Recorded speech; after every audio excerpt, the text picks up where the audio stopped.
Okay, here we are. It's still barely Wednesday. I'm shocked. I'm always shocked to find out how much of the week has passed. And we're doing Ferradino's War, which is approximately a year long. Runs from a little over a year. First turn in June to second turn in August of 1496. Uses the whole map. This is a big shebang. The rest of them are. That one little Otranto one was just a tiny little thing to get you a little bit familiar with the system. And Charles VIII has marched down the boot and has conquered almost everything in Naples. There's one little remaining area down here, and he's left Aubigny in charge of that. Now, there's a lot of choices that get made in the setup, and I've done my best. I don't know if I'm wise or not. At least I've played around with the mechanisms a little teeny bit and seen something, so maybe my guesses are good. We have initial action points for the nations, including Venice, who is not in the game yet, but I figured I'd record that there. I should get the weather chit. If I can find it. You know, there it is. Okay. All right. Basically, you have the world against France in this. Venice, the papacy, the Spaniards are all getting involved. The Spaniards are already on the board. Venice and the papacy come in as reinforcements. Well, the victory conditions.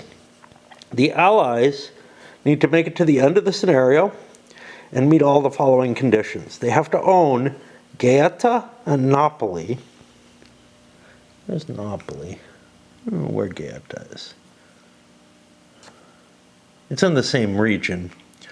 There it is.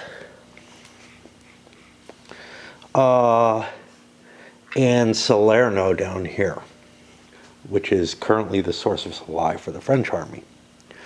There are no French-controlled forces, including baronial, in Calabria Citra, over there, Calabria Ultra, Basilicata, over here,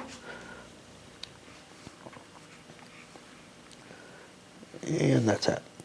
There are no French-controlled forces, excluding baronial, in Terra de Bari, over here. So they basically have to get control of the south completely at the end of the game. They get a strategic victory if they make it to the end of the game, and they make the standard, and they own Solmona and Lanciano in Abruzzo Citra. It should be Citra.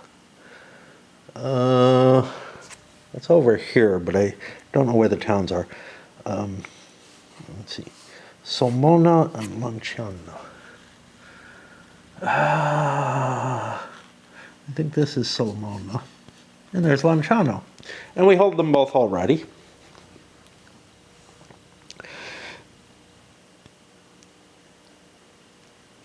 It has and or.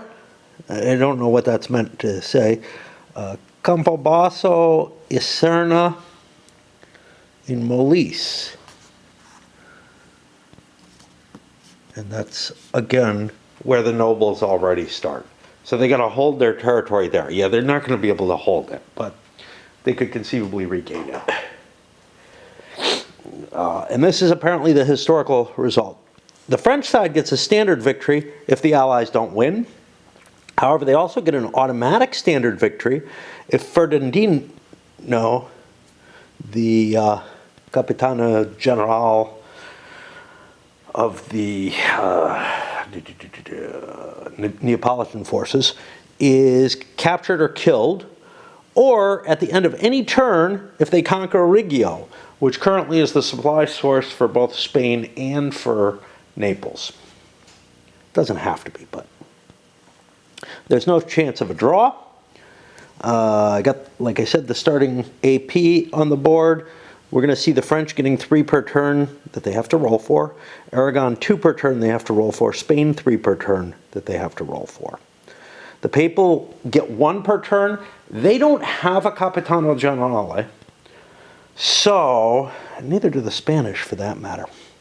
So their point actually doesn't have to be rolled for, and they can apply it to Spanish or to Aragonese point forces. But they do have troops. And yeah, they start with a point, which I don't know. I think that doesn't come into play until they come in. The Venetians aren't on the board to begin with. They do have some points, but they also generate. And their supply source, well, we'll get to supply sources in a little bit, but theirs is very dependent. But so is the, well, we'll talk about these in a moment. The French can supply out of Napoli, Salerno, or Bari. Napoli and Salerno over here. Bari is, I think this, yeah. The Spanish are always out of Reggio. The Aragonese, any one fortified city in an allied aligned state. Now, right now there are a few allied aligned states, Calabria, Ultra, and the couple up here. And that's it.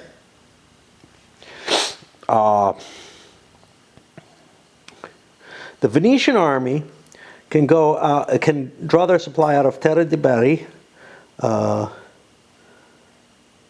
out of either Trani, Brindisi, or Otranto, running down here. These are Bari, right? No, Trani. I don't know where Trani is. That's this. No, that's Ostini. Trani's up here. Okay. Which can be used to land Venetian units, according to a special rule, or any one port in Terra de Bari or Terra de Otranto, which they conquer. Currently, not much is in their hands, so yeah. Okay. The initial Capitani Generali, the French have, okay, one thing you're going to notice is, let me explain what's where and why. First of all, over here is all the stuff that's not in play but can be brought into play. That includes substitute units, that includes reinforcing leaders and their troops, etc. And I'm not sure, oh, it also includes these miners who are not reinforcing but have no troops on them. They're not reinforcing, they can be used if you need a replacement leader, or if you need to break off a leader or whatever.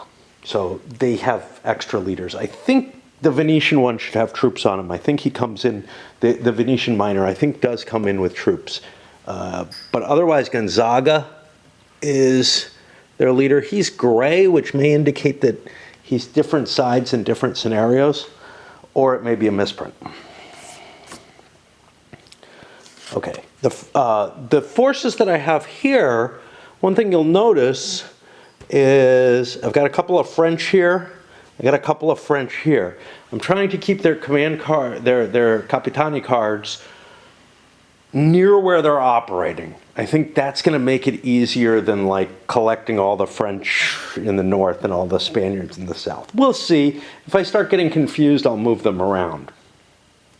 So the Capitani Generale is Montpensa, who has Alviano with him as an unemployed leader and is over here, ready to make an attack into Molise. Molise? I don't know. For the Allies, Ferradino is the Capitani General on the board right now. The king? Sort of. Subordinate king of Naples? I don't know. And what do we got here? And also Gonzaga, who will be the Capitano Generale for the Venetians. So there are going to be 2 to begin with. I don't know what happens. Like, I'm going to have to look up into rules if, like, the Venetians lose one, because I think it's by nationality. The Spanish and Papacy do not have a Capitano Generale. The Capitani of these nations may be subordinate to Fernandino, and in this case they don't spend their own APs, but they use Aragonese ones. Or, when they're not subordinate to Ferdinandino, they trace command path from their respective active supply source hacks. I'm guessing with the papal troops you can operate them directly out of the papacy, or you can incorporate them with Fernandino, and if you do so, then you'd probably want to give points to the Aragonese. But you might want to give points to them anyway.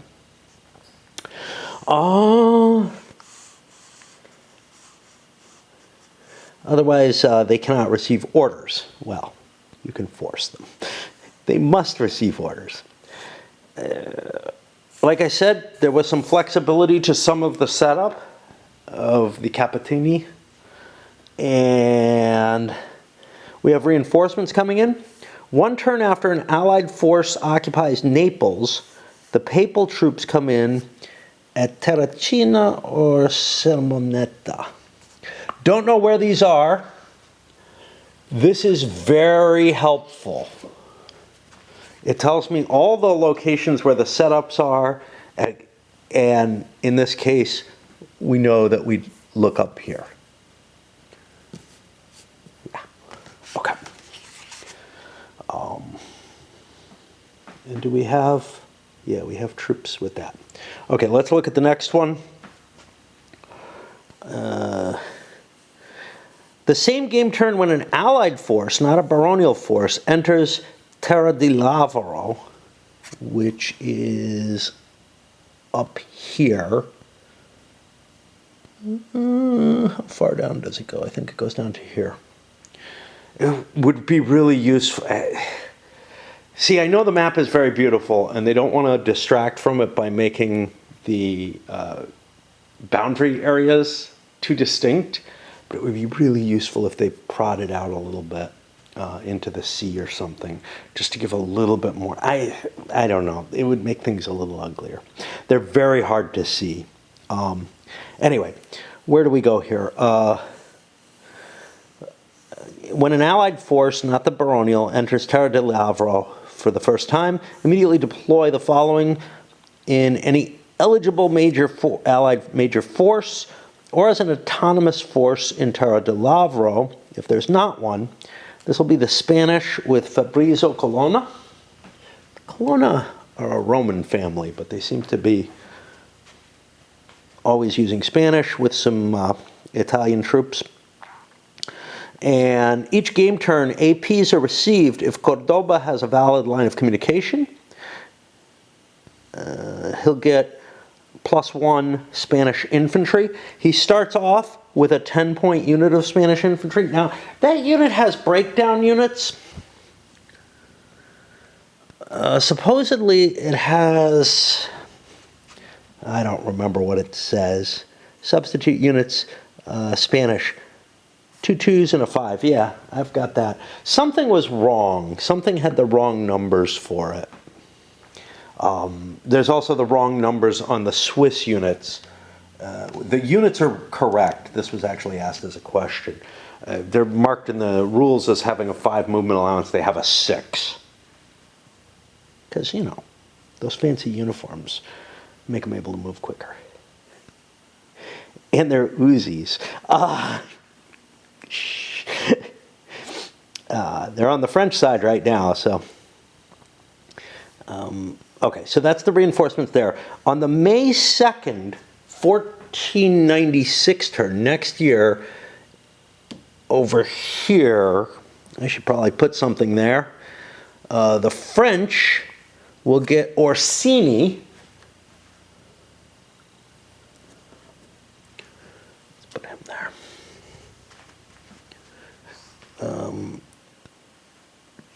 In any northwest border map hex between Rome and Teramo in Abruzzo Ultra. Yeah, that's going to be coming between Rome and Teramo. Okay, yeah. So they can come in from the north of the map at that point, and they have a few Italians, a fair-sized force, 8 strength points.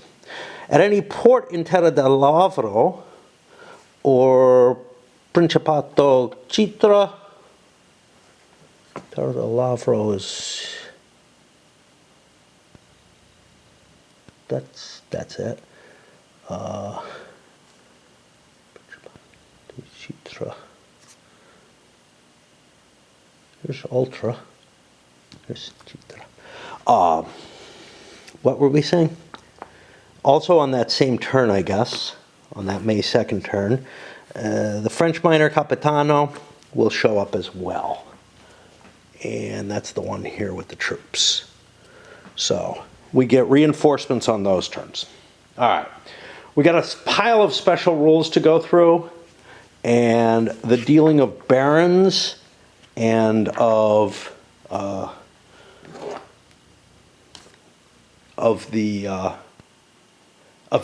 way things change alignment throughout the game. I don't think these numbers are used for anything in this one.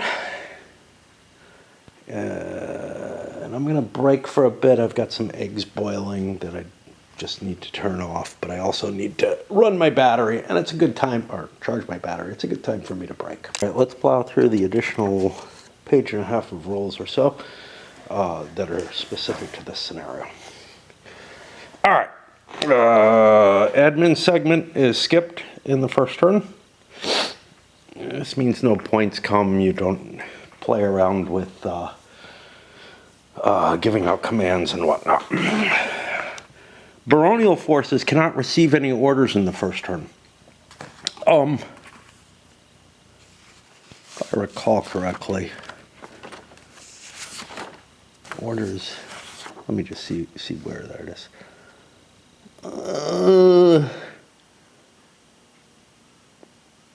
That is part of the command phase. Part of the administrative segment, I believe. Isn't it? No, you can issue orders down in the organization segment. Okay, no problem. So they do need to say both. Movement by sea. After his defeat at Seminara in 1495,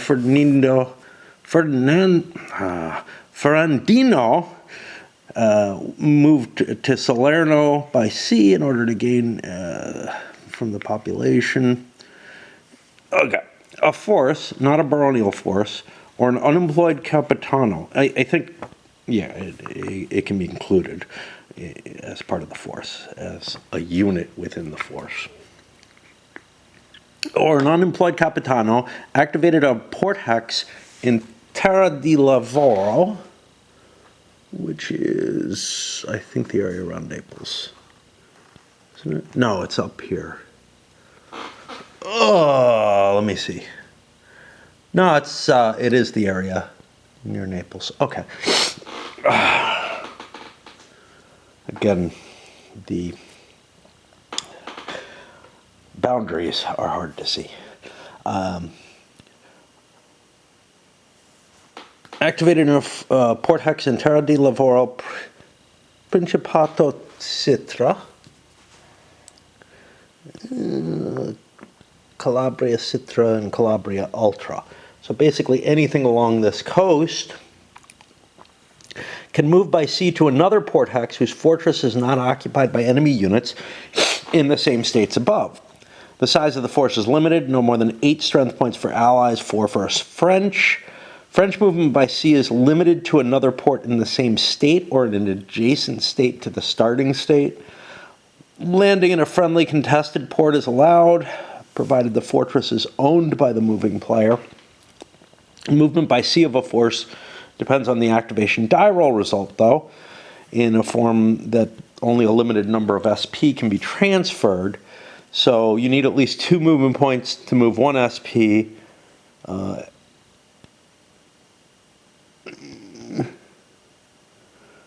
3 to move 2 to 3, 4 to move 4 to 6, and 7 or more SPs requires 5 whole movement points. And remember, you roll your die to see what you can move. It doesn't say anything about being able to. Well, yeah, you can drop troops off as you move. So yeah, you could leave forces behind. Venetian special reinforcements. Beginning in the reinforcement step of game turn 1. This is different from. We have no Venetians here. Okay. Beginning with the reinforcement step of game turn 1, each game turn the Allied player can pay any number of APs to convince Venice to enter the war. You can only use Aragonese in Spanish. After expending the APs, the Allied player rolls a die, adding the number of spent APs. If the result is 5 or 6, the Allied player gets the following reinforcements 2 game turns after the current turn. These show up in Trani, Brindisi, or Otranto. That's these. Trani, I think, is up here. And those can all be supply sources for the Venetians. If the landing location is enemy occupied, the Venetian force lands anyway, the hex will become contested and combat will follow. If the Venetian force loses the combat, it can retreat on land, but it cannot deploy its supply source in the landing hex. It would be captured if they did. And they get Gonzaga with, 16 strength points, a lot of cav. And this then becomes an active Venetian supply source if free of enemy occupation. Venetian Capitani cannot subordinate to an allied Capitano Generale. Venetian combat units may only be subordinated to Venetian Capitani.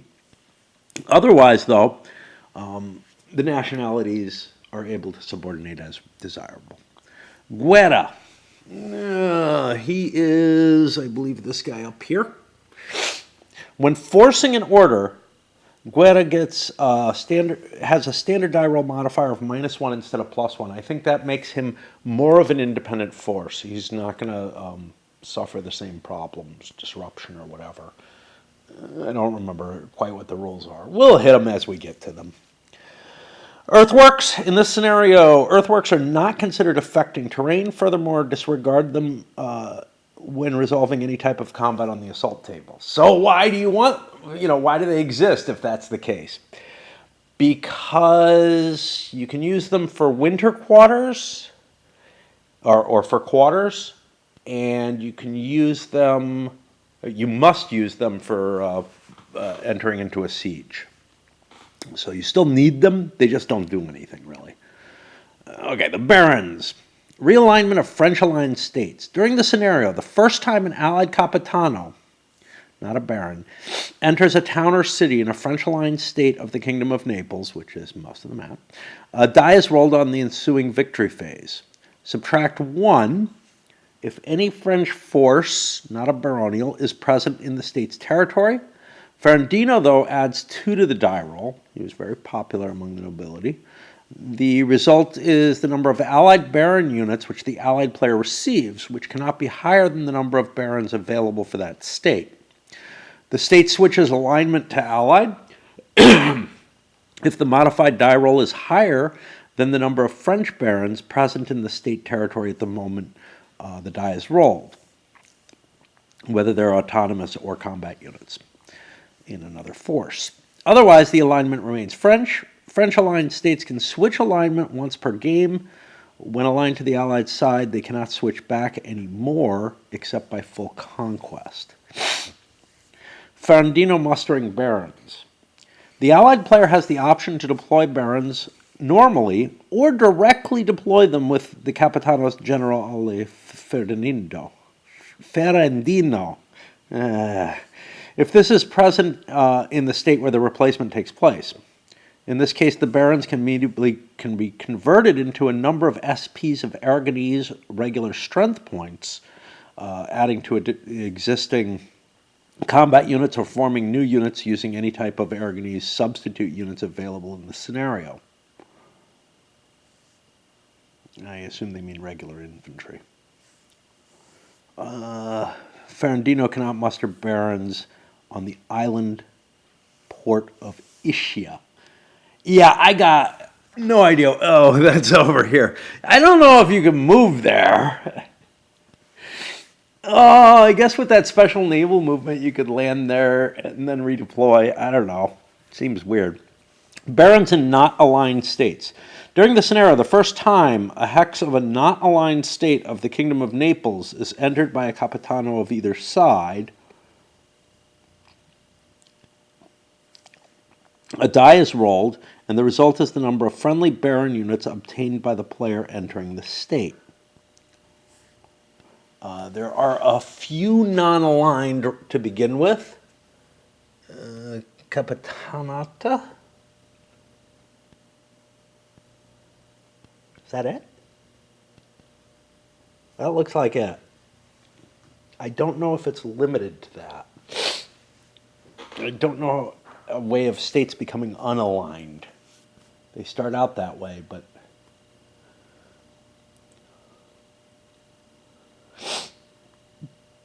a die is rolled and the result is the number of friendly barons obtained by that player. This can't be higher than the total number of available barons. The state alignment is automatically and immediately conformed to that of the entering player. Yeah, I don't think there's a way of switching. State realignment for full conquest. A state of the Kingdom of Naples can switch back to a friendly side if during the victory phase no enemy force of any kind occupy any hex in that state and all the fortresses in that state are conquered by the friendly side. Yeah. That's pretty standard. We have a list of all the starting regional alignments and how many barons there are in total. How many are at start? That's already pre-programmed. That was already present in the setup instructions. And then how many are available in the boxes. And I've got them all on the French side. Should they be? I don't know. I think so. The only exception is the one Capitalia. Let me flip these over. Oh! Yeah, okay. So this is interesting. That chart, now maybe I lost a piece, but that chart shows 3 aligned to Capitanata, or 3 present available, and there were only 2 counters. I don't know what to do about that, unless... Yeah, these couple here are not supposed to be there according to the chart. There were a couple of questions about the scenario setup for this posted on BGG. There's not a consolidated errata, so there is that problem. And we're ready to go, but I'm not. So yeah, I'll be hitting this. I mean, officially it's Thursday, but I'll be hitting this after I wake up again. Okay, so about to actually start with whatever this one is.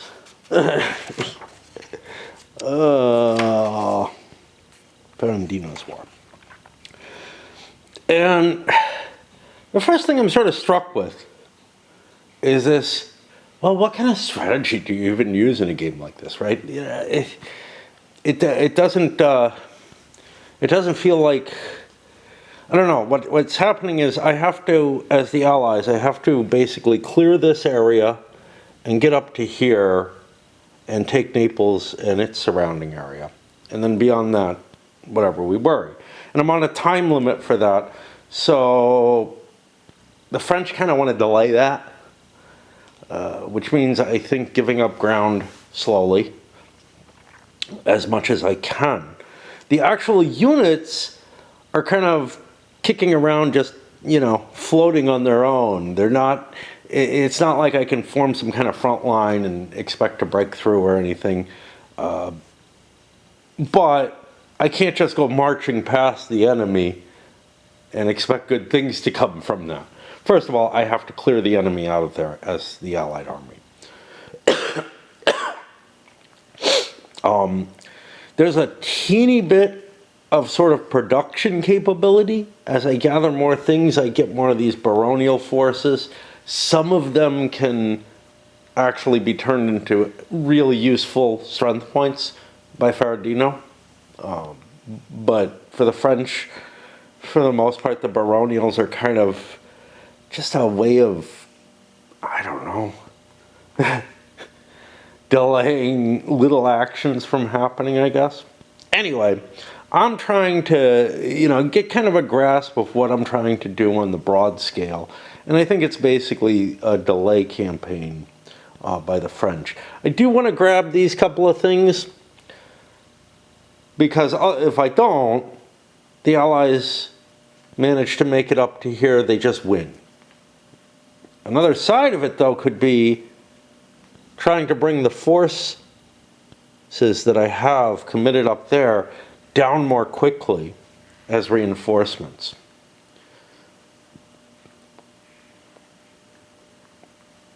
Trying to remember all the special rules as to when stuff becomes available. The Venetians are a die roll.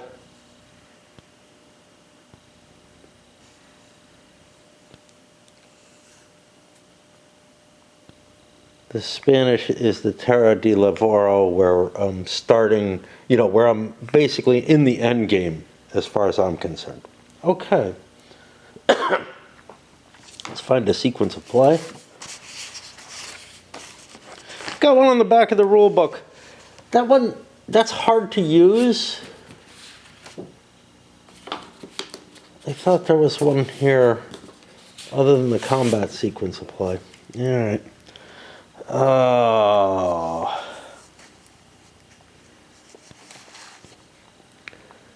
right, weather.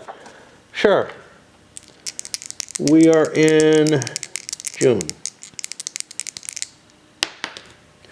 We get a 3, that's going to be perfectly fine, fair weather.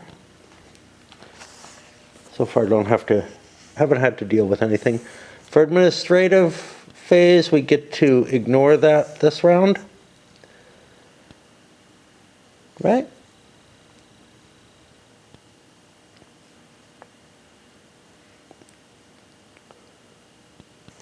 Oh, this looks different from this other structure, so I'm having trouble facing it. Administrative segment of the command phase. There's an organizational segment. What happens in the organizational? See, these don't match. This has all kind of special stuff. Great. But organizational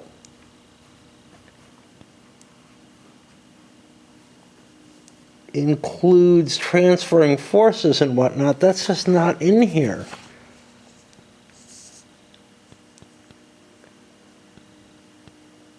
Oh, it's down here. Oh, okay, so this is the broader thing. So this is the organizational. Okay. Yeah. I would be allowed to reissue orders. I'm not allowed to issue anything to the barons. And otherwise, I don't think there's anything I want to do. All right, I'm beginning to see. No reinforcements. Wait, turn 1. I can start rolling for those Venetians. Right?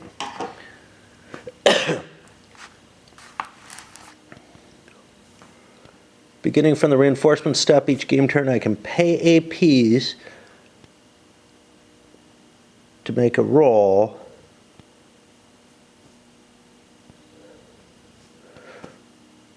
Well, I'm going to pay 0, but I think I get to make a roll anyway, because the APs give me an addition. So Venice is just like, they're going to come in early. But I see no point in spending APs on them quite yet. And there they go, with a big old 5. at any one of the following: Trani, Brindisi, or Otranto. Oh.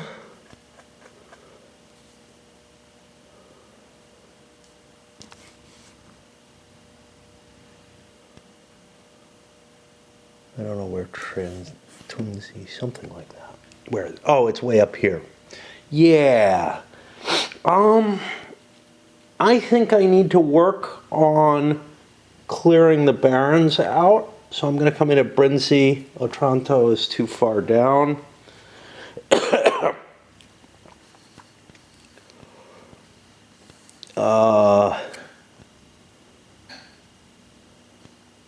Okay, so that'll come in 2 turns later. The Venetian, and that's Gonzaga. Gonzaga. Isn't that the school that doesn't exist, according to Kimmel? 1, 2. Okay. So now we have a warning as the French that the Venetians are coming, the Venetians are coming. Okay.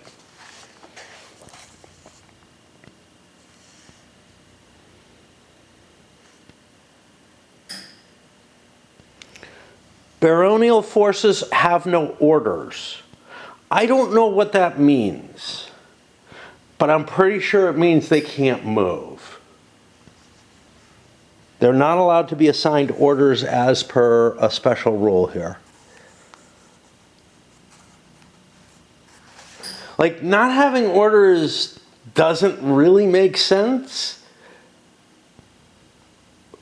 I don't know if it means they can't spend points, but earthworks aren't really going to help them either. Okay. Which means it's time to activate Capitan. And this game is going to get tricky here, because basically you have to do a lot of thought, figure out which particular Capitan you want to shift to represent yourself, right? And if you win the fight, if you win the die roll, let's go to the excuse me. Where is it? Yeah. If you win the die roll, i.e. using a good initiative one, you can keep forcing the enemy to go and keep using that same commander if that's what you want to do. I think that's what both sides want to do, to tell you the truth. And out of the commanders, my best Capitano for the Aragonese is Cordoba, and I don't mind if I'm forced to move him, because he'll be moving forward towards Ferdinando. Now, for the French, let's take a look. I can't use him because he's unemployed right now. So, I've got a 3, a 3. I think Pressy is not a bad choice for me. So we're looking at a 5 versus a 3. We roll. 5 minus 6 is -1. 3 minus 1 is 2. Cordoba has to go first. I have maneuver orders on him. Oh, I had an initiative -1 on both of these. That actually means that it was a 4 minus 6, which means -2. And he also had a maneuver, which I think everybody's got something that reduces their initiative, so I'm not too worried but about total movement points. So he had a 3, make it 2 minus 1 would have been 1. He chooses to force Cordoba to go. At -2, I look at Cordoba's troops. These guys have a 5 movement, these guys have a 5. That gets me 3 movement points. I could leave the the noble behind, but why? One, okay. Turn effects chart time. Uh-oh. I expect it to be on the other side of this. Okay. So this is primary roads, which are 0.5 each.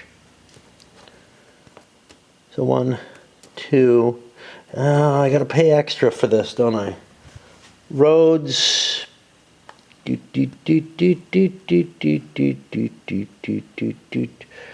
I could do something else. I could put myself in road movement. I don't think I think I'm too close to the enemy to want to do that. But road movement doesn't work the way you expect it to in most games. Moving through something, a fortress, no. Roads do pass through a fortified city, but the hex cost of the fortress is paid. Okay, but that's only fortified city. This is a town. 1, 2, 3. We move to there. I look for a first activation. Now, here's where I'm getting into some issues in the game as a whole. I have two places where I want the information, right? I want this first activation on the board, and I want it on Cordoba himself. On Cordoba himself, because I believe it reduces his initiative by 1 if he wants to roll for that, for a second activation. It affects it affects the die rolls and the choices I make. I want it on the board to understand how liable things are to move. And that's kind of always a problem with these games that have, a lot of information on an off-board box type thing. The Zucker games kind of have it as well, but these guys, it is a real burden, and that's part of why I've got units kind of close, why I've got the cards kind of close to things. I think it'll help me remember. I'm not sure where I want it in the long run. All right, so that's one. I moved a piece. This is a big deal. All right. Now, if I pick Cordoba again, I could be forced to move him again and take attrition. Don't really want to do that.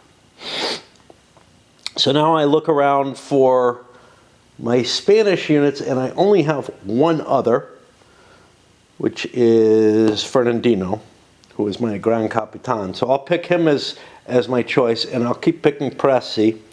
So now we're looking at a 3 minus 1 is 2, and a 2 minus 1 is 1.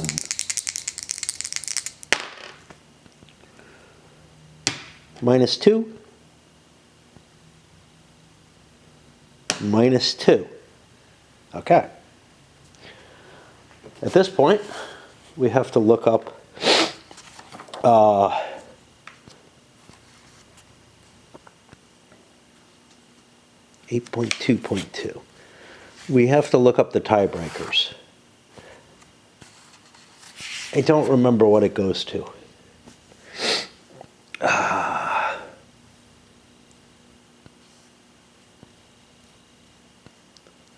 the two results is equal, the captain with the higher printed initiative decides, and then you go to bonus star. Okay. Printed initiative would be Presi, who will force Ferradino to go as well. And what were we at? We were at 1 minus 3 is -2. With a highest movement rate of 4. I check town. No, doesn't cost anything. So I will move 1, 2. And we'll put a first activation on him as well.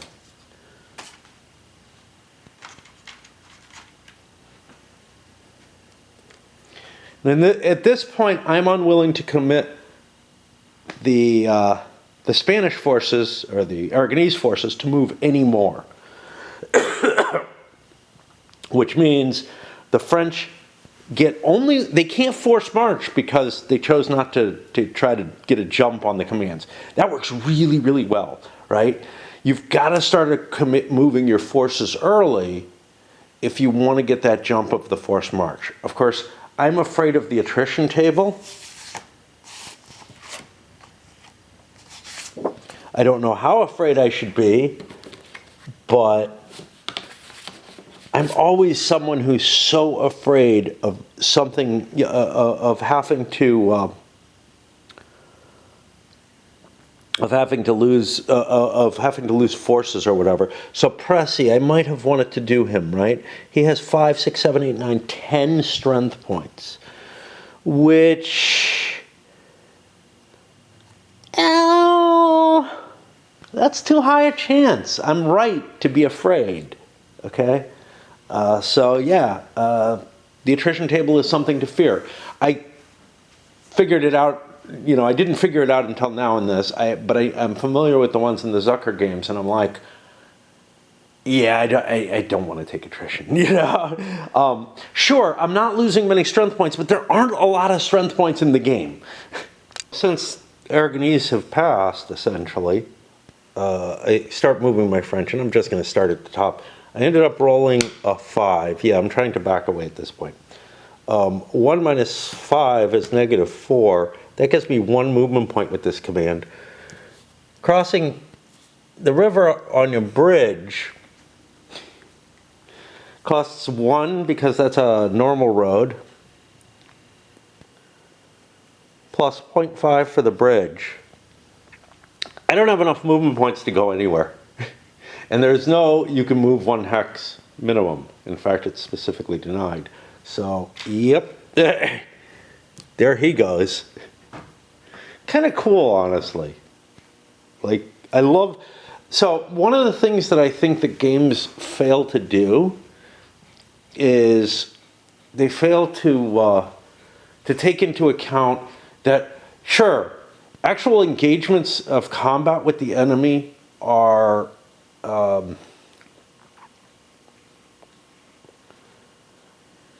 non-deterministic. It's not a matter that anything can happen, but you don't know precisely what will happen. And games are good with that, but movement rates are non-deterministic, and most games treat them as you just have so many movement points. I really like games taking into account that movement is non-deterministic. Now, you can't do that in, I don't know, something where you have thousands of pieces like a World in Flames or something, all moving individually and everything. You just cannot. And maybe there are other mechanisms for handling that kind of thing. But it is something on a game like this where you have a small set of pieces on the board. First game I'm aware of that did it was, well, honestly, I think Lee versus Grant did it as sort of a predecessor to the Great Campaigns of the American Civil War. I don't really like Great Campaigns of the American Civil War. I don't like how it plays out and feels, but it is from the one game that I played of it. It is a game or a system that does definitely take into account that kind of role for movement, which seems so discredited. It seems like, oh, I'm playing Monopoly. No, units should have to roll to be able to move. Maybe it shouldn't be as extreme as here, whatever, but there's some kind of effect of that. Now, you could argue some of that filters into the combat effects table. Like if I get into a combat, it may be that I had to rush too much or whatever, or I didn't make it and some lead units did and got schwacked. But I like to see what's going on. Failed to move him. Now I've got 2 more forces to move. I'm really contemplating what the hell to do.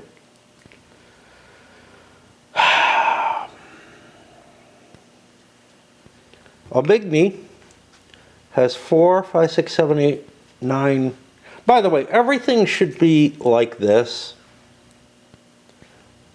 But the setup is fixed. I don't know that it makes that much difference to have the units flipped over or not. And for solo play, it's just easier not to. So, anyway, I have 4, 5, 6, 7, 8, 9. Here he has 3, 4, 5, 6, 7, 8, 9, 10, 11, 12, 13, 14. I might be able to hold him off here. Let's look at Pressy. Pressy is at 5, 6, 7, 8, 9, 10. Gonzaga is at 6, 10, 14, 15, 16. When Gonzaga comes in, I'm in trouble. But I kind of feel like I have to try to slow him down a little bit. Again, this is a game about slowing the Allied forces down. At first I thought the French were at an advantage because I look at these two leaders and they beat these two out. But yeah, the Venetians, first of all, they're coming in as early as possible. But also, they're kind of going to come in early, I think, in most games. Anyway, yeah, I feel like I have to defend against them, and I can kind of try to hold my position here. Might be able to go grab this guy. And limited movement here, I choose not to move him. If I move in there, I can move this guy out of here to reinforce. Actually, Pressy might not want to be moving the unit he has, because he has an all-cav force. But I really want to have some infantry to back me up. So I feel like getting this guy a little further, I can move him as an independent unit next turn. All right. That is the end of the activations. Not a lot happened there. And so we go to joint consolidation. Forces that are in the same space have to collect. I'm going to take these off. They're no longer serving a purpose. Again, I could force march or something, but I'm trying to preserve my forces because I'm trying to delay the enemy, right? I don't want to lose stuff. I don't want to rush to the edge. And it's not like there's any huge advantage if I rush down into the Otranto area. There's no combat. There's no victory here. The game turn marker goes forward. And we've completed a turn of this much larger scenario. Sure, not much happened or anything, but I'm feeling a lot more comfortable. This is one thing about games when you're jumping into a new system or whatever, something that feels a little unfamiliar. This was a really helpful way to get into this game. First, fiddle around with a tiny, tiny little scenario that does nothing. Vietnam does this too. It gives you, scenarios that you would never play in an opposed situation. You would, except to learn the game. You would only play it in a learning situation. But there's also, by the way, these are impassable. I just wanted to check. They looked pretty nasty. There's also, fairly small scenarios in that game, building your way up. This, it feels like it's not as big as I first feared. There aren't that many pieces moving. Now, next turn, all the barons move, or get orders, and they're able, or might move. But yeah, not a lot happened yet. All right. Let me take a break because I need it. Let's try to squeeze out another turn. Maybe we'll get a battle. Again, another one of these foggy days. It's funny. My weather thing says foggy right now, okay? It couldn't say otherwise. But every day, the next day is partly cloudy, sun and PM, But I've given up on doing anything with the wood, which I would probably find an excuse to do anyway. All right, I rolled the weather, fine. Administrative points, it's a white turn, nothing happens. Rella Dogana, the sheep, it's not a sheep turn, but then I notice, hey, it's a crown turn, that means something. And on the very next thing, baronial replacement. I'm going to have to worry about this because there are specific rules to the scenario about the baronials. So I'll be back after I figure out. The special rules do not impact this particular piece. So one of the available barons in each state can be brought into play in the same state. They will be controlled. They're placed on the corresponding state card. How do I deploy them? They can need to be placed in their belonging state in eligible city or town. If there aren't enough, they can't go. Okay. So, well, look, we have an extra baron up here in Abruzzo Ultra as an example. I am going to put it, I don't know, I guess here on this road. And I'll just swing through and do that with each baronial controlled place. All right, we've spread those out. They're not going to have a great effect. That's going to put me, and I'm going to take a little break because I have to deal with something. Designate supply sources. I'm not going to change those. So that's going to put me in the organization phase, which is I get to shift my force. Says absorb units if they're in the same hex, whatever. But more importantly, I'm going to have to issue orders to all the nobles. Now these orders are all free. Now what's the thing I'm going to do? You know, I looked at this and I'm getting upset by it. The counter that I don't have, which I don't know if I'm missing a counter or whatever, but I am gonna post because there is a thread about second scenario setup instructions and some. I don't remember what the errata was. I think the only actual errata was that the Swiss should indeed have 6 movement points. The rules are wrong on that, and I'm going to post about this in that same thread because I'm not sure, but I don't think I'm missing a piece. Clear, it's a pretty minor thing. I don't think it's going to have any effect on play, whichever choice I put down there. I checked the counter scan, and indeed there seems to be less. Did I screw up? Oh, maybe I am missing a piece. Hold on. No, there's only supposed to be 3. That's what I saw in the counter thing. I think I'm missing a piece. All right. Well, that blows. Wow. I'll go delete my question. Ah! I found it. I set it up wrong. Oh, that makes me much happier. I know, it's not a big deal. Where did the unemployeds go?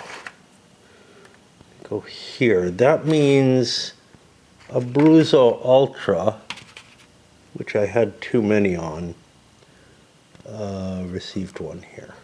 Okay. Fix that. Yeah, eyesight ain't what it could be, and they do look a little hard to differentiate. Okay, so now I don't see any stacks where I need to do any kind of consolidation type stuff. And although it would really make me happy to have Alviano take charge of something, but he can't take charge of Montpensier's force. First of all, he's the Gran Capitano, but also, you know, he would be outranked by him. He could take charge of other stuff and leave, but I don't really want to use him for that. Ideally, he is unemployed. When I move Montpensier, I could move him up to try to get to take over Guerra's command, which, you know, at least I could conceivably get there. However, a bit of a components issue here.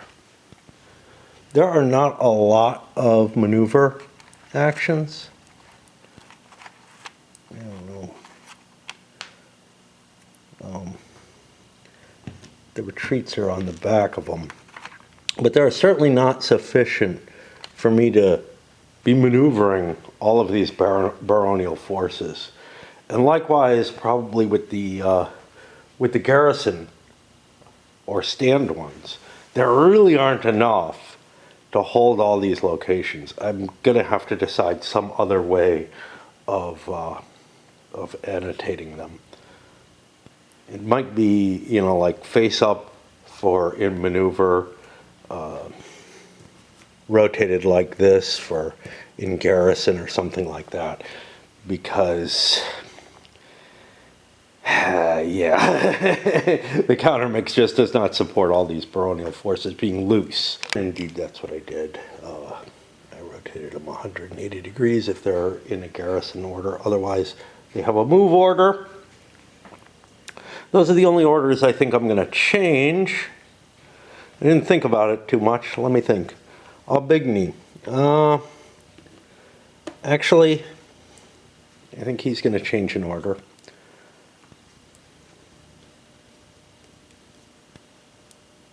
We're not going to change because we got to change later. Guerra has an attack order, which is not all that exciting, but it doesn't change my... The movement order allows me to do road movement, which would help, but I don't feel like I want to pay a point for that. I probably should have started in that. I didn't realize how difficult it was to cross this river. And then the ones that are facing normally have maneuver orders. They're ones that I plan on doing something with. They're a lot though, so it's gonna be kind of painful. I almost feel like I ought to be putting maneuver orders on the ones that want to move. It might have enough, but anyway, we'll stick with this for now. I might be able to change things. They don't really need to move much. If they're in a location that's defensible and is, you know, where you want them, that's fine. They can't consolidate. Like if you stack two of them, one of them is going to go away. So unless you gather them up under a commander where they have a strength point and are not that big an advantage. Okay, so let us look at all the units and make sure that I have them in the orders I want. I do, except for Aubigny. I've decided I need to change him to a garrison order. So, we haven't done this before, so let's take a quick look. We are going from garrison, which costs 0 to do, whether we're changing or not. That only allows one activation, but I'm hoping to hold this location. So I'm able to make this change for free and hold my position. And yeah, just like with the Zucker games, it takes a while to kind of get used to the mechanisms that you're playing around with. Reinforcements, none should show up. Now it's time to play with the barons.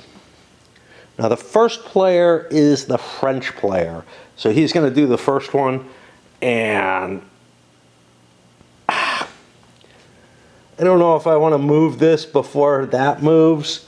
So here's the thing. Technically you can activate garrisons to try to delay the issue. And they actually have a higher initiative rating. Yeah, it doesn't really matter. We're not doing the dice off type stuff. But yeah, which means we're going to be using these activation markers a lot all over the place to indicate something went. But yeah, I think, you know, the French are going to activate a garrison first, so as not, unless there's some place they're in a rush to get away from. Like if I was in a rush to get out of here, it would make sense. But Aubigny already has 4 units with him. That's his rank. He can't command more than that. anything else I put in there is going to get destroyed. I don't know what this guy's up to, but he's in a regular town, which is not the best of things, so I'm thinking about trying to slip around behind or something. Or maybe just get him out of Calabria, but I don't know. Or fight like a minor skirmish over here, try to kill off units. But killing off units isn't necessarily good for me, because if I lose this guy, he becomes available for the Neapolitans to build up, which I don't really necessarily want them to do. I don't know. Again, it's probably not going to have a major effect. I'm probably worrying over, such minutia in the game. All right. I don't know. And I don't know if this is causing me any trouble. The Allied, the units in garrison, which can't go again, I'm putting a second activation on them instead of a first. That way I don't have to recheck them. Now, again, I don't think I'm going to force march with any of these fuckers. But just, if I desired to do so, I don't even have to bother to think about these guys because of it. Kind of an interesting point. I'm out of activation markers.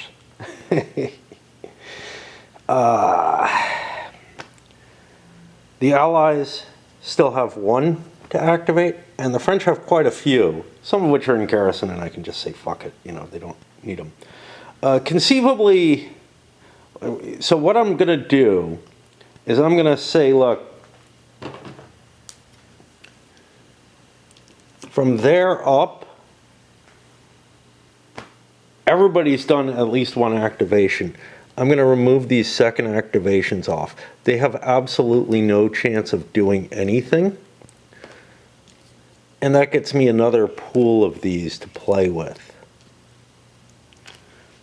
But yeah, the counter mix is not sufficient for all these baronials on the map. Is it a big deal? Look, not really. I could use some other kind of marker for this or whatever. I'm just pointing out that, we don't quite have enough to do it. And ideally, I feel like these would be color aligned for the nation they're on. Sure, I can see what nation it is if I kind of spill the counters over. It's not a crowded map, so I can get away with that kind of stuff. But again, you're going to have to make little tweaks to the game one way or another, and it's certainly within anybody's capability to do it. This is my solution this time. I really don't think there's going to be that big an issue out of this ever, but it's just to point it out. And let's see, that's going to put it on the final Allied one, and I want him to kind of try to run back here. It's so hard to move in this game. So like this guy, he rolled a 4. That gives him a -2 to his movement. He has a base of 5, so he has 3 movement points. He can't cross the river up into there, so he's just like, well, screw it, I'll just stay. I figured out what the red is. It's the plague check. If you roll a 9 or more, you get a plague.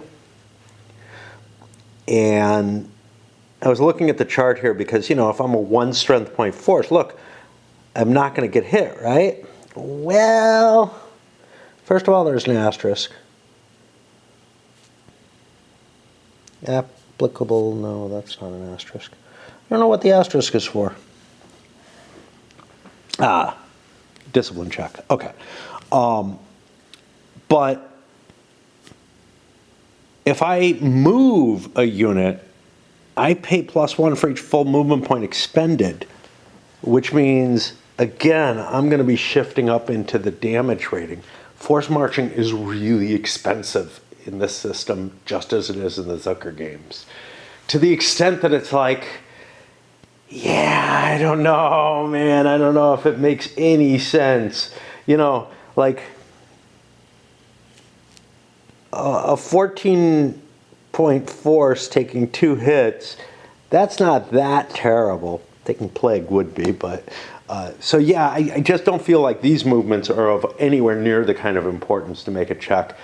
And honestly, as with the Zucker operational Napoleonics, I'm just like, yeah, you would better have one hell of a good reason to want to force march. Because, you know, if you look at like 43 units, you're looking at a quarter of your force maybe disappearing. That's big. That last Spanish unit activates, we're in an interesting position. All these first activations, they don't matter either, because I'm not allowed to take a second activation. By the way, I kind of fucked up. I would have wanted to give this guy orders to garrison. You know, I'm just going to do it, so that I remember next time. And that means everything down here that's French gets to do one thing. I wouldn't even have to use these. I could just go sequentially or whatever. Kind of the extent of this little stuff. These two units, they're not going anywhere anyway. Shifting forces up towards the coast to handle the Venetian situation. Just making sure I didn't grab a baron while I was doing that. And that'll get us to the normal leader. This guy, he's running back here. The idea of going back here feels like it's just going to get me into trouble. Right then. So that brings me down to the activation of Capitan, which is the mechanism we saw earlier. Gonna do a little thinking there. About my counter trays, what I really should do is move the French forces into this tray, have a force tray, and have a tray that I use in play. Probably do that while I play Raid or something. And among the Capitani, there's a serious inability to move. Cordoba managed to gather up with, and he'll be doing a consolidation, which comes at the end of this, after combat, to grab yet another baron under him. But Ferradino managed to roll, not this, something like a 6 or something, and -5 movement. He couldn't even move a space. This guy, he's getting stuck behind a river. He's going to have to cross it if it's rain, which I don't think it can be, but that will be problematic. I'll get stuck in places. But like, let's see where river is. River is just +1. So I'd only need 2 movement points to get here. The bridges don't do a hell of a lot for you, although in rain they kind of do. I guess. But the bridge is wet and you might slip off of it, so you have to walk more carefully. But yeah, this guy I think was unable to move. Just so many that have been kind of frozen in place. What do I have left? I have 2 remaining French commanders that I don't have to roll initiative for. Well, I don't have to roll an opposed initiative, but I still have to roll the dice to see if they move. Guerre and Aubigny. Aubigny's not doing anything, so I'm just going to ignore him. But Guerra does have a possibility. Why don't we check him? So he has an initiative of 1. He rolls a 5. That means -4. He has 1 movement point. He's not going anywhere. All right. We move the markers. Yeah. Again, force march is too dangerous. There's really not a lot you can do. And we go to Cordoba, and he will take this on. That gives him 4 units out of his 5 rank. Ferradino and Cordoba actually have a fair amount of forces with them. There's not any combat or anything. There's not any victory. We advance the game turn marker, and we've made it another turn. Next turn, Gonzaga comes in with the Venetians, and I felt like I would be able to, come forward and defend a little bit better. Nah. But I also thought that we'd be getting a combat this turn. Nah, well, not this turn actually. That I'd be able to consolidate all my forces. I'm not even able to do that, and I want to do that before I come into battle with Aubigny. It's really, really hard to get things moving, and yeah, that feels about right. You know, it's unexpected in a sort of a way, because I'm so used to, you know, kind of being able to move units quite a bit, and yeah, you really can't. Your campaigns are gonna be really, really slow in this system. All right, we should up. The weather turns out as heat in July, which makes sense. There we go. Okay, first of all, attrition is going to get a penalty. Oh, fuck. You know, I had to make attrition checks. Oh, shit. This is not controlled by him. I should have been making attrition checks for him. In which case, I probably wouldn't stay. Let's leave it as it is. But with the heat, I may have to abandon that location. Yeah, I forgot about, if you're in an unfriendly area, you have to make attrition checks. Which, that's going to be a danger for all of these invasion type routes. Now, I'm not actually in anything yet, but okay.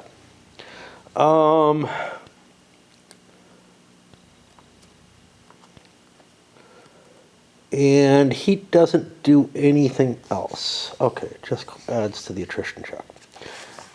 That's going to put us on the command phase. This is a turn in which administrative points occur. And among other things, I'm going to sweep all the chits off, because I don't know if that happens first. It does, and it's supposed to, well, it happens immediately afterwards. Now, for the scenario,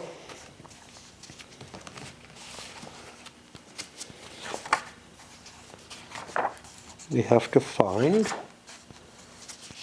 the Ferradino's War points and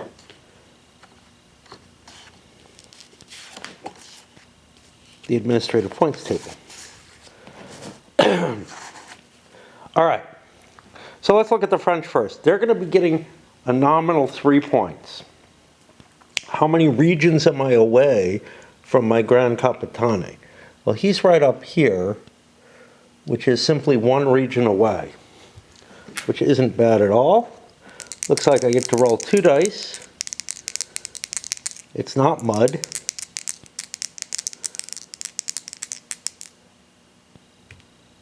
One or same region.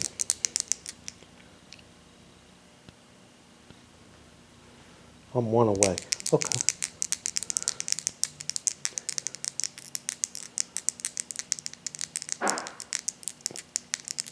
Okay.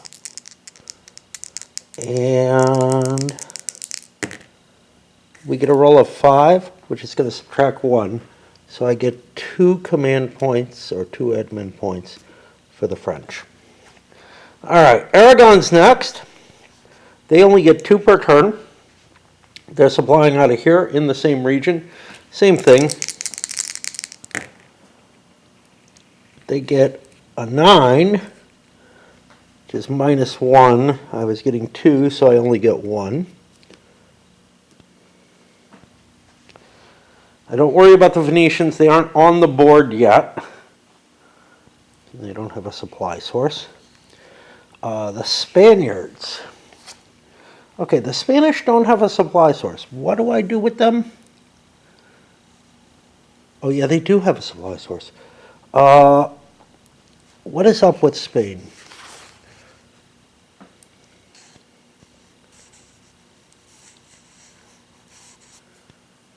Okay, gotcha. So they trace back to the supply source hex when they're looking for commands, if they're on their own, which they are right now. Their points are not bad. 3 base, same region. Horribly big roll, doesn't do too much damage. So 2 for the Spaniards. And that last one is Venice.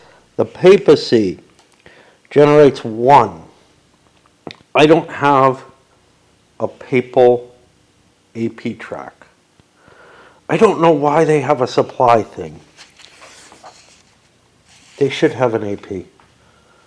I think I misunderstood what goes on. So they started with 1 anyway. So they will get another 1. I could immediately give that to someone else. I don't see a need. I'll let them collect up a couple before they move.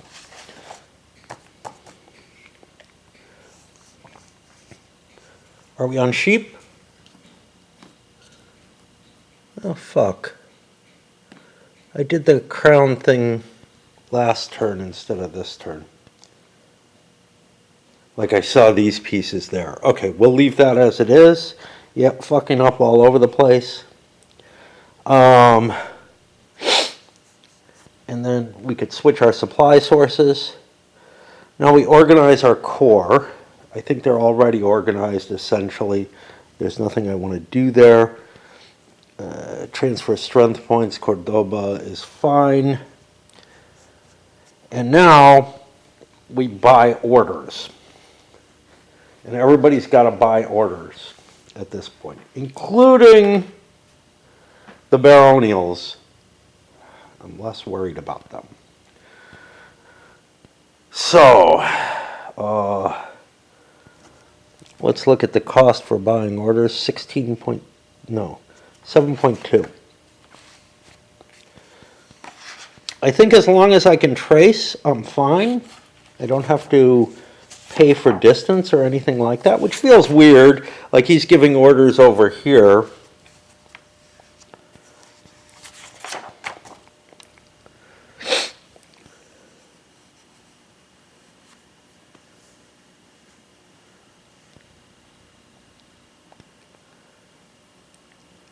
Yeah. So we look at the orders table. And let's take care of one that I know I'm going to do, which is Aubigny. I want him to fall back with a retreat order.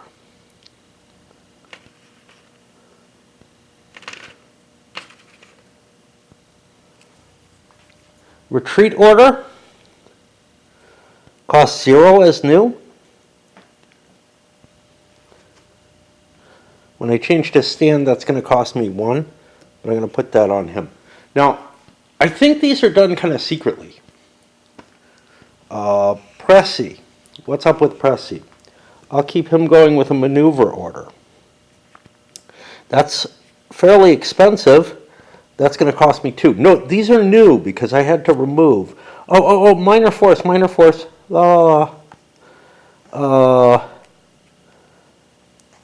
Wait, how do we define force?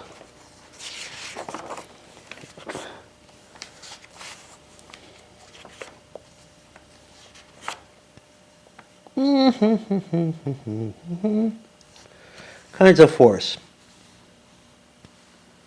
Minor forces can... No.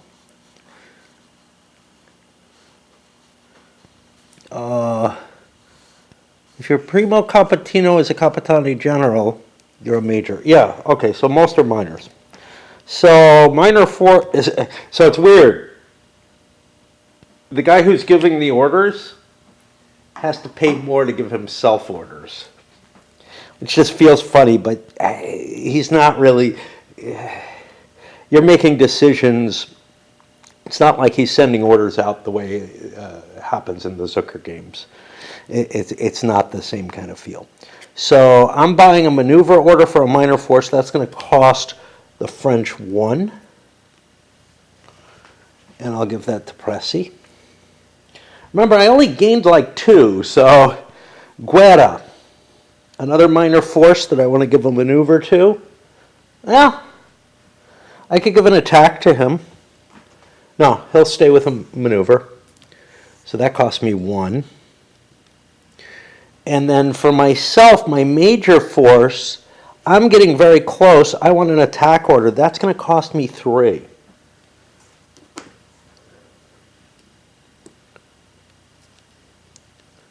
And I'm almost out. I may not be able to hold this line at this point.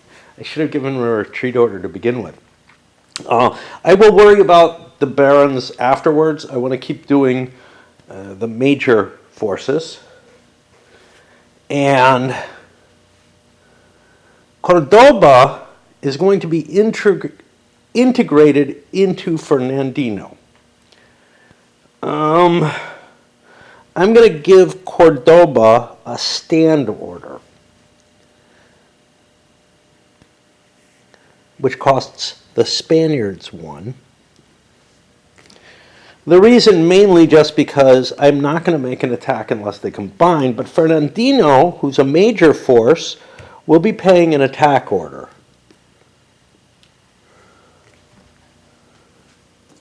Okay. And who else is left? No one.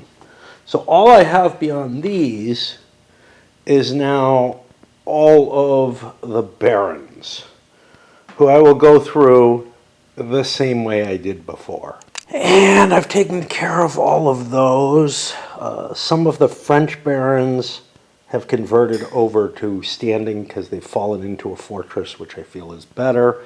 And some of, I think I converted one into maneuver because I decided, he's not really too useful there, and I do have extra space over in that command. A lot of extra space, actually, because of Alviano, whom I keep forgetting to just set off on his own.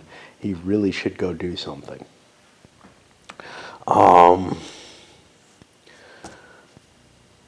It's reinforcements. It's time for Gonzaga.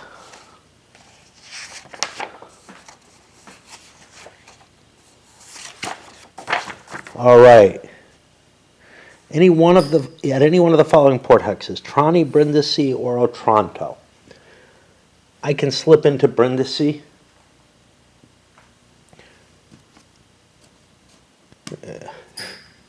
We might actually take a retreat order there.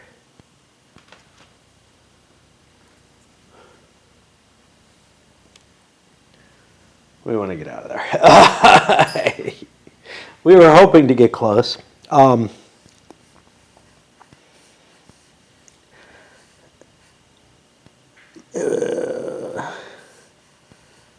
If the Venetian force loses the combat, it can retreat on land, but it cannot deploy its supply source in the landing hex.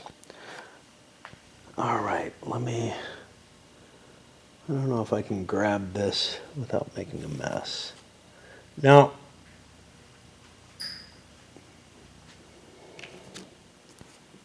I mean, sort of. Okay. Let's find Gonzaga. Let's find the supply source. We'll drop them both at Brindisi.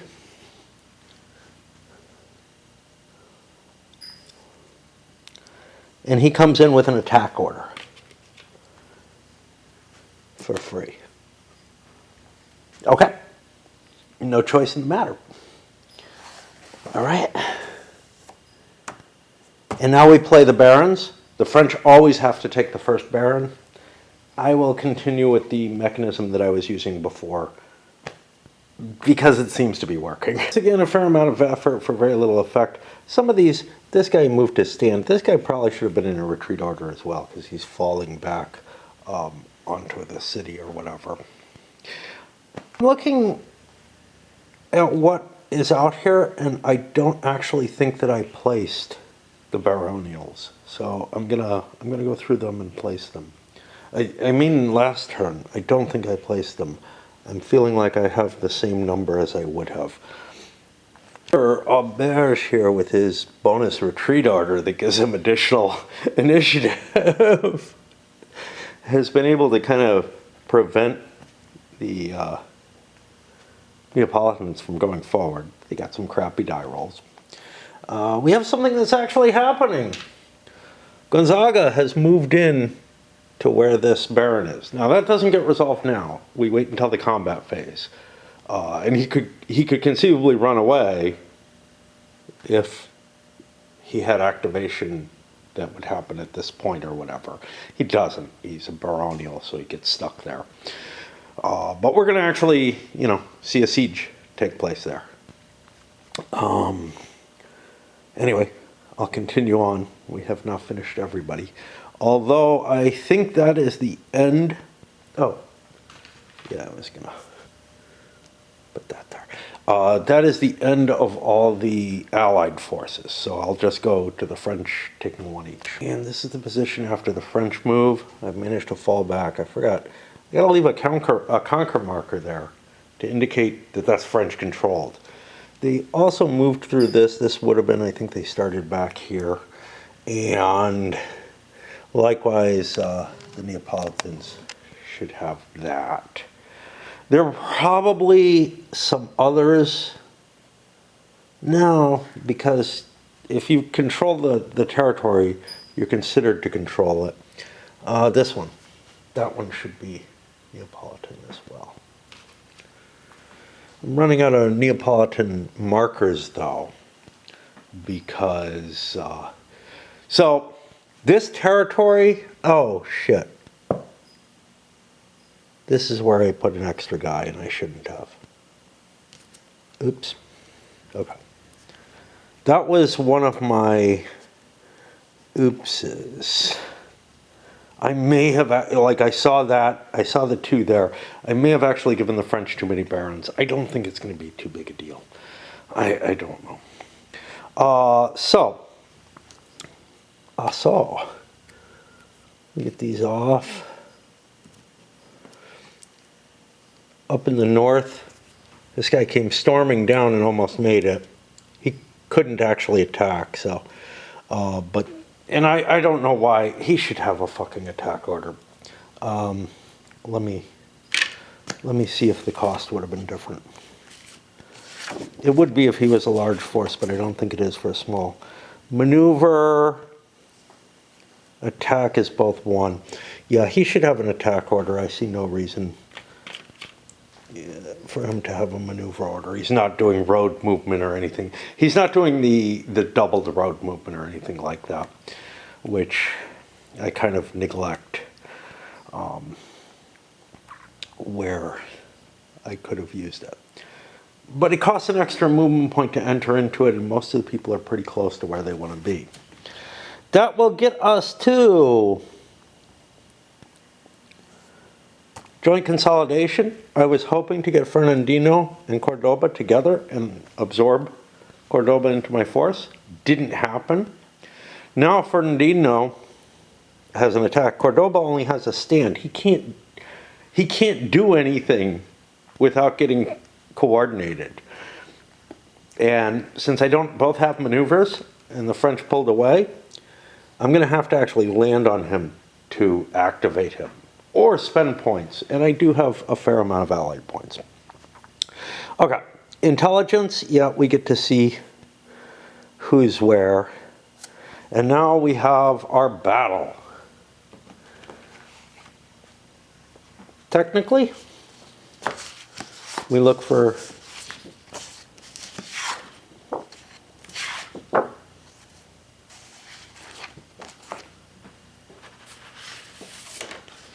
the battle card.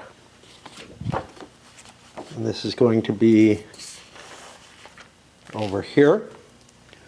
We place it like this, in a fortress with the retreat chit, Gonzaga there. Gonzaga has his chit on him, okay. And look for a battle marker, which I seem not to have transferred. I moved most of the stuff. That can't be. There it is. And put it over here. Okay. And this is going to be like the Otranto situation, except here, from the previous scenario, I do not have any artillery with Gonzaga. In fact, I don't believe there are any in the game. So, Gonzaga. Oh, wait.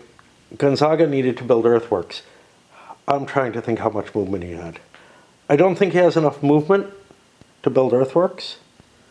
What did he spend? 1, 2.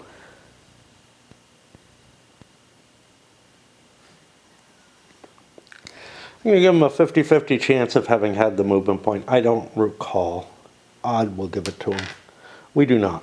Okay, so there is no battle here because I'm going to withdraw inside, and Gonzaga, he could storm the fort, but he doesn't wish to.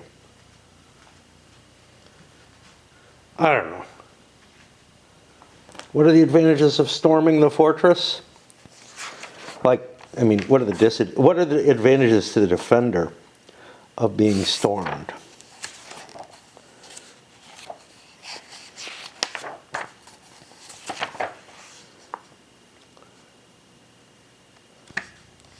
Let's find it here. We would not be declaring a siege. We would be defending forces inside. I can begin a siege or I can storm using skirmish procedure. The defending force will benefit from the fortress effects. That allows me to double the strength to 2.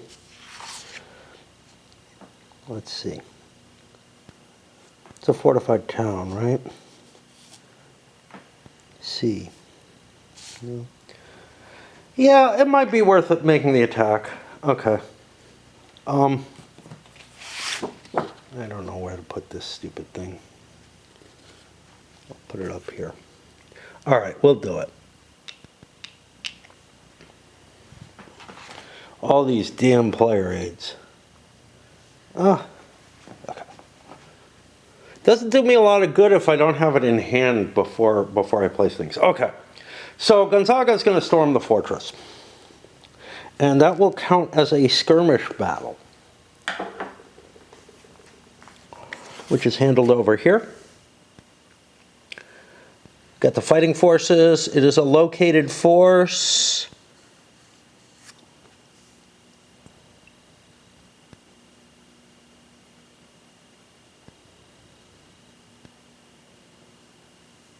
Use the assault table. Okay. So my strength for Gonzaga, cav count, this is so annoying, the cav count full on this shit. Like, obviously they're dismounted or whatever, but it just feels like they shouldn't. Okay. So my force is 8, 10, 16 strength points.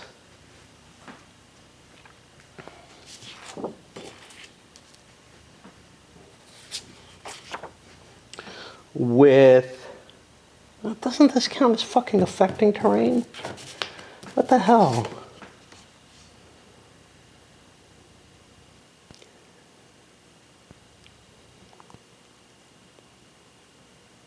It doesn't appear, unless I had, but no, fortifications don't count.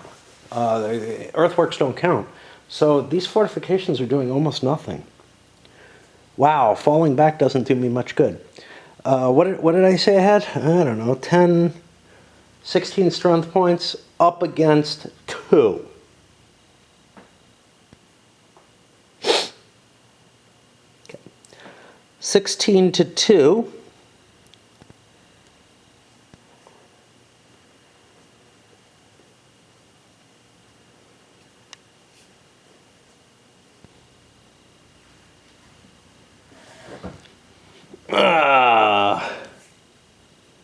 SP ratio. That's going to be 4 to 1. That's going to give a +2 to the die roll.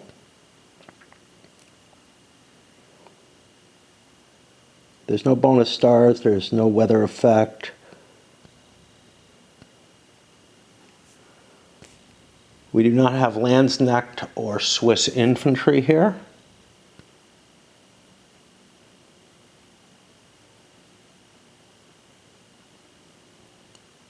Okay. So we're at +2 on the die roll. Quality, his quality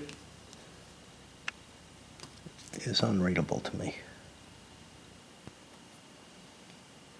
Looks like a quality 1. Are they all that crappy? Okay. My quality is, I've got 1 3, but I got a bunch of 2s, so my quality's 2. So I get a +1 to the die, or to the, and it's non-affecting terrain somehow. This is so disturbing. I gotta check this. Let me swap batteries and then I'll look up the rule. As far as I can tell, there's not really much reason for sieging, because I'm doing case B. Skirmish is declared against a force in a fortress and the defending player is inside, getting the fortress effects.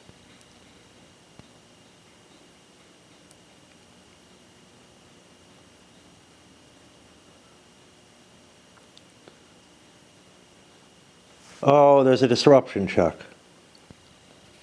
Before resolving the attack, okay. Also, all combat units of the fighting force become disrupted when declaring the attempt to storm. That drops the quality level. That's what happens. It still seems pretty minor. So all of these are disrupted at this point. So my quality goes down to 1. So I'll be rolling on the non-affecting 0 with a +2 to the die roll because of size. I get a 6. That causes a 1D. That's enough to kill this unit. Teotranto. Okay, this is Gonzaga has taken it. We get a conquered marker there, but we don't really need it. Not yet. Gonzaga has taken that, and at no losses, but he is disrupted, which means he's going to have to recover. He also made an attack, which means his attack chit, I think, gets flipped over to previous attack. I don't know where that rule is handled.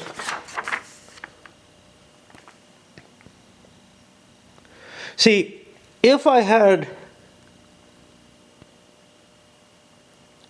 earthworks, I would be in a slight... First of all, I don't have to, I couldn't be forced into an attack as the defender, which could have happened due to initiative. So that's one advantage of the fortress. Another, and I don't think the guys in the fortress could compel Gonzaga to attack, although it doesn't really matter. He was there to attack. But somewhere or another we get to that marker flipping over.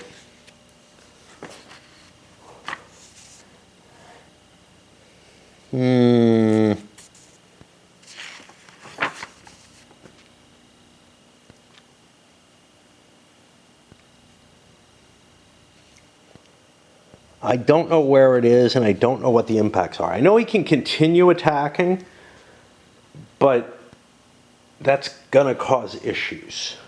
Where an actual index would be helpful, because I can look for previous attack, but I don't know where the fuck to find it.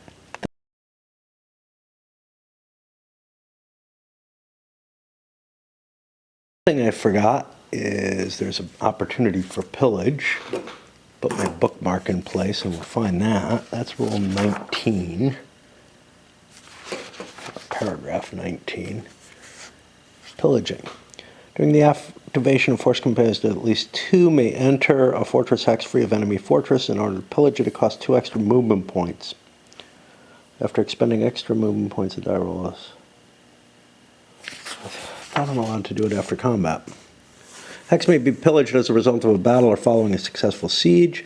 You don't have to spend movement points. You have to make a discipline check. And my discipline is weakened by this disruption against my quality. I choose not to pillage. The advantage to it is you get APs out of it. The disadvantage is your troops might not operate well. You get 2 AP out of it. I just don't feel like I need the AP particularly. Anyway, back to my task of finding, and this battery is worn out already. We did a siege battle, a full siege, in the last scenario that I did, the Otranto one. But the game was over, so I didn't see any need to like go hunting all this stuff down, and I didn't really think about it. Okay, here we have part of it. First, this is in removing orders. Previous attack orders are removed. Then all orders are removed except the attack. It has nothing to do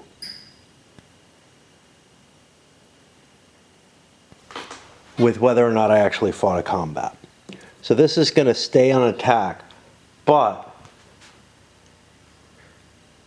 on the next remove orders segment, which is another, 2 months away basically, I lose the attack order, get a previous attack order, and if I continue to try to make an attack,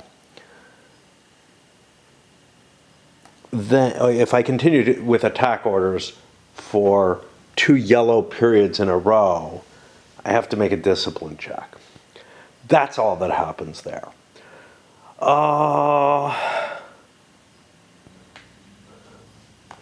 What do we have to take? We have to take a fair amount of stuff.